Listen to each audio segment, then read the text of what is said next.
Hello, I'm Jay Jones, and we're doing this. In previous years of reviewing movies, I've avoided the traumatic experience of recounting the worst of the year. I don't even want to think about them. But this year, I've seen so many, I'm changing my tune. Don't even ask why I saw these. There's just so many reasons and ways to get around security cameras. I'm just frittering away whatever years I've left on this fucking planet. Fuck these movies. At number 5, Ready Player One. This is Steven Spielberg at his most old man shitting his diapers horrendous. From a visual standpoint, the movie is competent. I can give it that. But besides that, I cannot think of another movie that so desperately wanted to sell me something. The pop culture references are dated as fuck. The performances are one note as fuck. The love interest and the villain are forced as fuck. The universe is lame as fuck. The plot holes are anus gaping as fuck.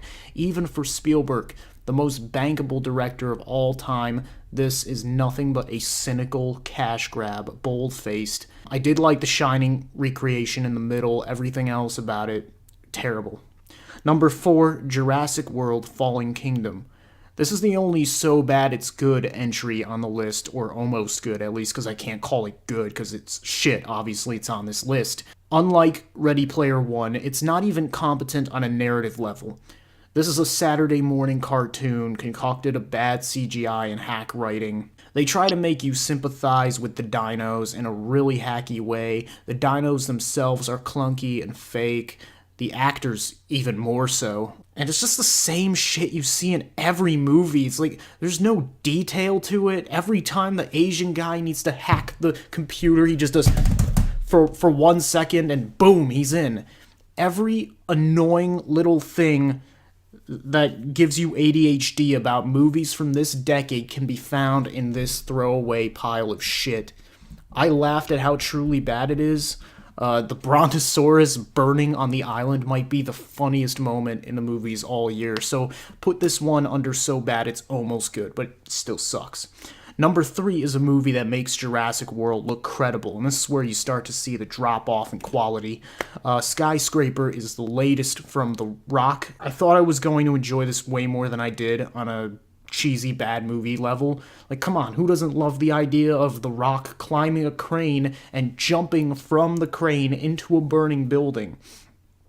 Unfortunately, the movie is so smothered in cliches that it completely undermines the premise, which is itself a ripoff of Die Hard and other movies, only this time it's Dwayne Johnson with his goofy grin, so it has to be all sanitized and family-friendly so his kids can watch. Fuck you. It's so predictable. There were moments when I shouted out the exact line a character says before he actually says it. And I was right at least 3 or 4 times. It is that obvious.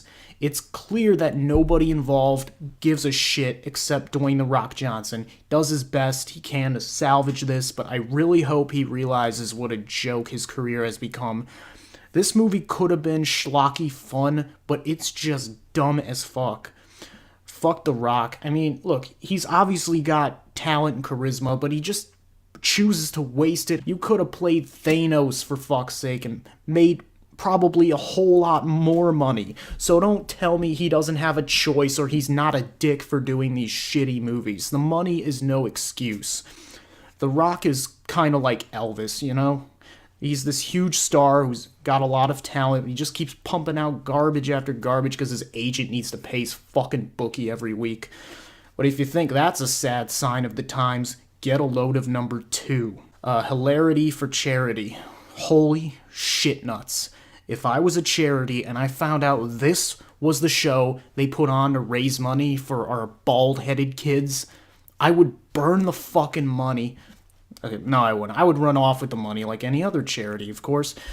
This comedy special, hosted by Seth Rogen, makes his Bud Light commercials look like a career highlight. Seth, you are such a sellout at this point, you could probably Me Too every studio executive in Hollywood. Every movie they give you, I'm convinced, is just hush money at this point. The jokes aren't funny.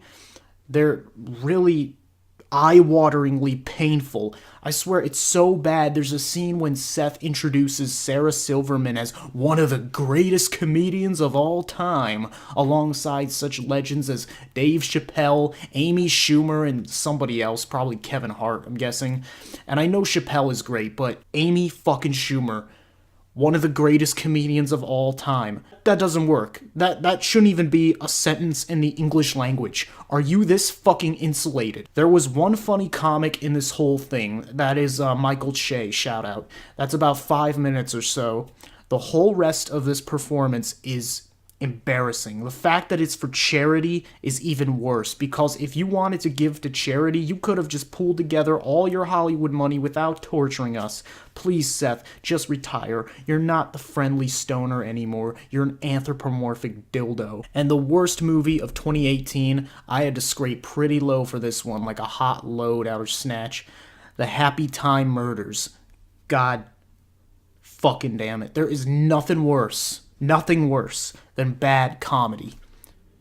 As a comedian, it pains me to watch it. I'd rather have my nuts hooked up to a car battery than watch a single minute of this. Who wants to see the Muppets fucking, guys? I have to see that boardroom meeting. Wow, how much yay did you have to boof up your nostrils to come up with that? Ooh, look, the Muppets jizzing. Oh, look, the Muppets doing drugs. In order to see how bad this movie is, all you have to do is imagine the same story being told with real people. That's why Sausage Party was trash, and that's why this is fucking trash. No, this is worse. This is lower than trash. It's fecal matter from a corpse. It doesn't deserve to exist. I wanted to commit seppuku in the first 5 minutes just for dishonoring my eye sockets. Okay, so that was just a little webcam quickie for you guys. I know that's not usually what you're accustomed to when you watch webcam videos, but if the sound of my voice turns you on, please consider clicking the red button and subscribing, and if you're feeling especially kind, consider liking my Facebook page in the description. This is Jake Jones for motherfucking Rage Win.